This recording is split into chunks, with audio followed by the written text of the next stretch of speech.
singers are a special breed. A minimum, you have to have a good voice, a good appearance, and create a performance that's memorable. But that's just the bottom line, because within that group there are great jazz singers. And I'm referring to people like Ella Fitzgerald, Sarah Vaughan, Billie Holiday, Dinah Washington, Alberta Hunter, and the list just goes on, who do more than just sing. They draw their audience into their story, and the audience gets to feel what they're feeling, and that's a very special talent. And the ladies sitting next to me, when they make up the list of jazz great stylists, they're going to include Nicole Henry. Hi. Thank you. Welcome. That was a beautiful introduction, and thank you for the analogies and comparisons, and thank you. Well, I wanted our audience to get a feeling of who I'm sitting next to, just in case the name isn't familiar to them, because your star is just beginning to rise. It hasn't even reached the top yet. It hasn't peaked but yet. it will. Thank you. Because I remember when we first met, we went to a free concert on the beach, Okay. and you were the performer. Okay.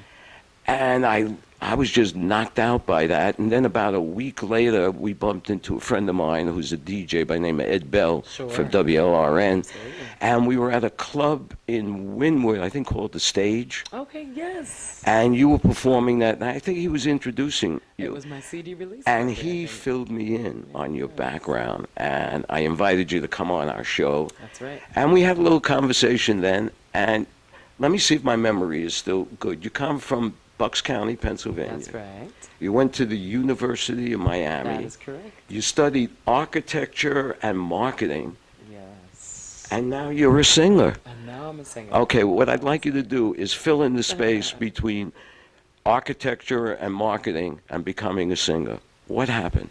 Okay, well, I do have to say, late nights at the architecture studios at the University of Miami, my friend and I, Hervé, actually, who is also a singer, we would be singing to take breaks at 2 o'clock in the morning as we're tired of, drafting our designs.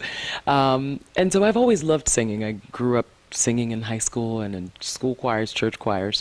So after 2 years of studying architecture, I realized that I needed a more immediate way to communicate with people. I love art. I love making people feel comfortable in their space, and I like for people to feel relaxed and to feel something, And the more and more people kept asking me to sing, the more I realized that singing is the perfect vehicle for me to do what I want to do. The last time you were on the show, you had an album coming out called Embraceable.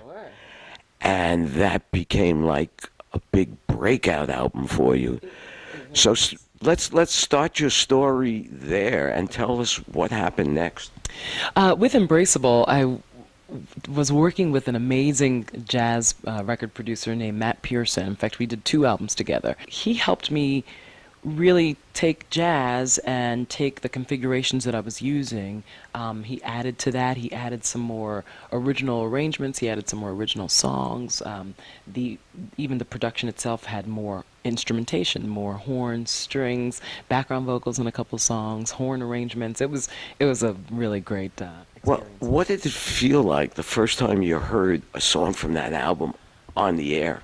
You know what? Just last week I got emails from people saying, "Oh, I just heard your Waiting in Vain on Watercolors," the XM or the TV music station. So it never stops being fun to say, "Oh, right, that's what I do. That's me." It's not about gigging only, doing the concerts, doing the tours, doing the parties, but it's also radio, and that people get to hear me even when I'm not in person. So that's always fun. On top of that, later on in the year, in 2013, I was awarded a Soul Train Music Award for the recording, for this rendition of Bob Marley's Waiting in Vain that I did. So to go to Las Vegas. I know in the industry that's an important award. You know, it's exciting. Some people say, "Oh, I didn't even know that Soul Train had music awards," and then of course it's like, "Oh my gosh, Soul Train, yes!" Yeah.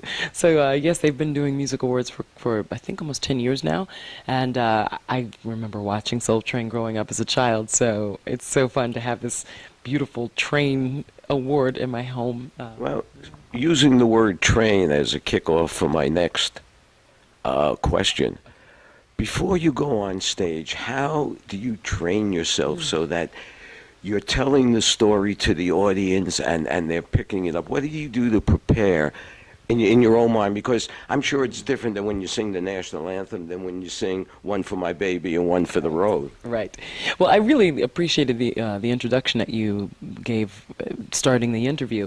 It really is about capturing that moment, whether it be an hour and a half with your audience, or 45 minutes, or generally, an hour and a half with your audience, and creating an experience. And so usually what I do before the show is I have my set list in front of me as I'm getting ready, the hair, the makeup, kind of just like relaxing for the hour and a half leading up to the show, and just literally singing the songs back to myself, thinking about what kinds of things I want to say in between the songs that night.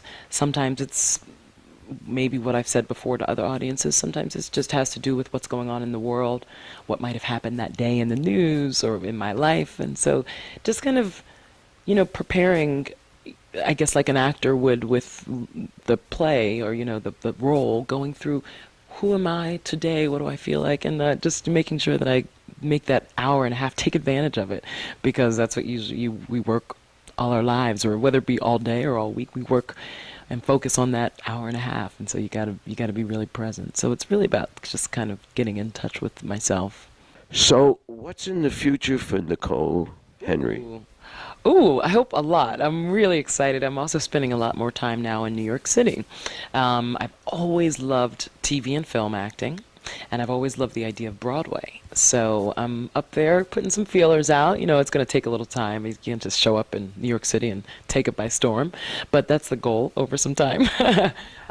So yeah, and I'm also working on a tribute to Nancy Wilson. She recorded over 55 albums in her lifetime. Well, it's something to look forward to.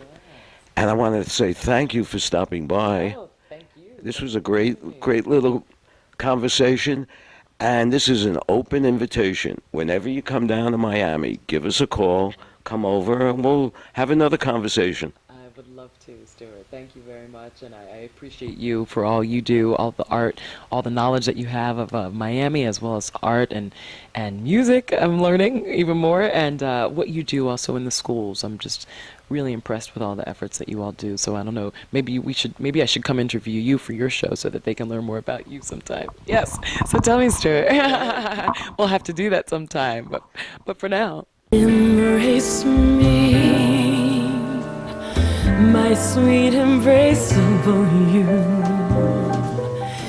Embrace me, my irreplaceable you.